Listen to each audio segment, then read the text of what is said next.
Hey gang, it's Mike, Treehouse Live here in our awesome studio. And I just want to tell you a quick story and tell you a few other things in a second. I was probably like, I don't know, 4th, 5th grade, maybe 6th grade. We were on an adventure for our school to Six Flags Great America in Chicagoland. And I desperately wanted a friend. And I finally connected with this guy and we were running around the park together. But he did something that I wasn't really used to at that age or ever since.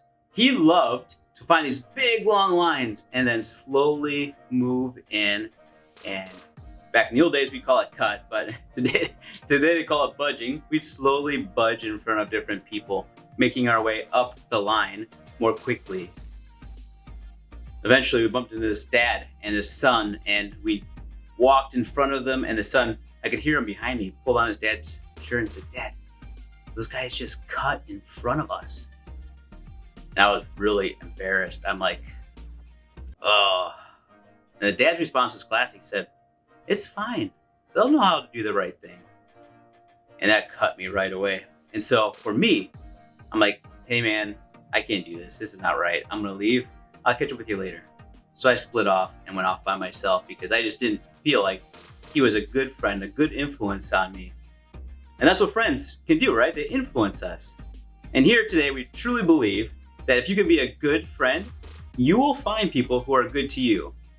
Again, if you can be a good friend, you will find other friends who are good to you. People who you can trust, who you can love, who will respect you and you can respect them back. And largely we talk about this in the context of love languages. Like we have other languages, right? We have Spanish and English and all that kind of stuff. And another category, we call them love languages. A guy named Gary Chapman wrote a book called The 5 Love Languages. And I want to tell you about 5 of them today. The first one I want to tell you about is called encouraging words. Some of us feel loved when we have encouraging words. So we crave that. We crave people saying, "Nice job, awesome, good work," in the chat. What are some things that people could say to you that make you feel good? Encouraging words is one love language. So again, put it in the chat. What are some things that people say that make you feel good? What are some things that you can say to others that might make them feel good? The next love language I want to tell you about is called acts of service. Acts of service.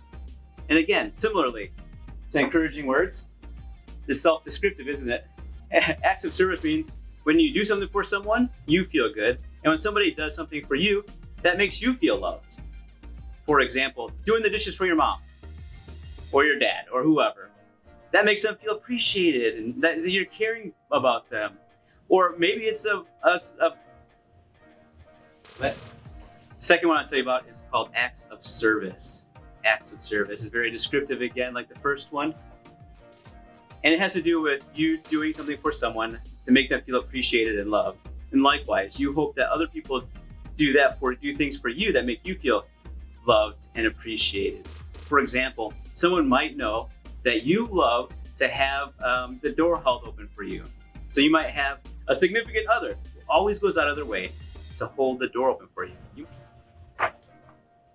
Next one I want to tell you about is gift giving. Gift giving, again, very explanatory. We're in the season for gift giving, aren't we? The receiving and giving of gifts. If your love language is gift giving, you love to give gifts to others. It makes you feel good when they receive something that you made, maybe. Maybe you saved your money and bought something nice. But you also feel really loved and appreciated when someone gives you a gift. It doesn't have to be an expensive gift. It could be something small. It could be something homemade. It could be something that is used that another person had and they knew that you loved it and they gave it to you.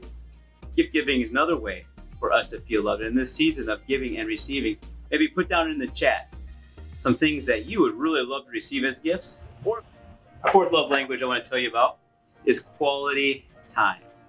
Quality time. Again, very descriptive. Some of us really love spending time together. We love when people we care about and love want to spend time with us. Likewise, we want to spend time with them. I can remember lots of times with my dad especially, who just loves spending time, taking me out on a boat, and go fishing. And we were terrible at fishing. We didn't catch any fish. But my dad, just our presence together made him feel appreciated and loved. And likewise, I felt appreciated and loved because of that. The love language I want to tell you about is called appropriate touch. Appropriate touch. And so in the chat, what might be some appropriate touches? In my mind comes like hug or a handshake. In the season of COVID, it is really hard for us to have good touches, right? Where we're doing fist bumps and elbows. At the beginning of this thing, we were doing shoe kicks, all that kind of goofy thing. But some of us really feel loved when we're sitting next to somebody that we care about, and our shoulders might be touching. Or we might feel loved when we come home from a long day at school or work and somebody we care about gives us a hug. And likewise, we want to demonstrate our love for others by giving them a hug, a fist bump, or even that weird awkward side hug thing that nobody really likes, but it's an opportunity to have a positive touch in our life. Those are the 5 love languages. We truly believe that if you can be a good friend, you will find friends who are good to you. Again, if you could be a good friend, you have the tools and the skills to be a good friend. You will find friends who are good to you. And I'll leave you with this last story. Growing up, I had this friend named Frank. Frank and I hung out all the time. We would walk to one another's house. And it was not a close distance. It was 3 to 5 miles, I remember. Then I moved further away and we would still bike and walk to one another's house. And when I transitioned to the military, that was one of the toughest losses I had in my life, was moving away from my friend Frank. Positions I had, moving away from my friend Frank.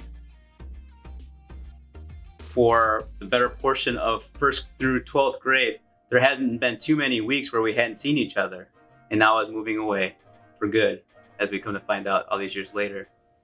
And that was the best gift anyone had given to me, was that gift of friendship. In it for me, in it for Frank, making sure that we're taking care of one another and appreciating one another.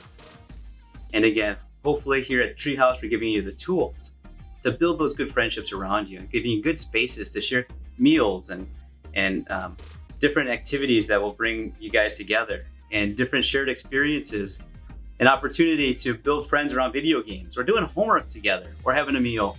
So again, thank you so much for tuning in. We're grateful for you. Look forward to seeing you at Support Group.